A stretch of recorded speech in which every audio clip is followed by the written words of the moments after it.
વડોદરાના ward number 7માં ભાજપના ઉમેદવારોનો સખત વિરોધ, ભાગો ભાગોના નારા સાથે જનતાનો આક્રોશ ભભૂક્યો. વડોદરા મહાનગરપાલિકાના વોર્ડ નંબર 7માં આજે ચૂંટણી પ્રચાર દરમિયાન તણાવભર્યું વાતાવરણ જોવા મળ્યું હતું. ભાજપના ઉમેદવારો પ્રચાર માટે વિસ્તારમાં પહોંચતા જ સ્થાનિક લોકો દ્વારા જોરદાર વિરોધ કરવામાં આવ્યો હતો. પ્રચાર દરમિયાન રહીશોએ ભાગો ભાગો જેવા નારા લગાવી પોતાની નારાજગી વ્યક્ત કરી હતી. મોટી સંખ્યામાં લોકો એકત્ર થઈને વિરોધ નોંધાવતા સ્થળ પર થોડીવાર માટે તંગદિલીનો માહોલ સર્જાયો હતો.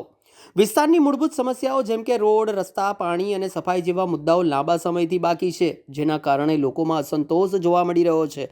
આ ઘટનાને કારણે ચૂંટણી પૂર્વે જ વોર્ડ નંબર 7માં રાજકીય ગરમાવો વધુ તેજ બન્યો છે. હવે જોવાનું રહ્યું કે પક્ષ દ્વારા આ અસંતોષને કેવી રીતે સંભાળવામાં આવે છે અને તેનો મતદાન પર શું પ્રભાવ પડે છે.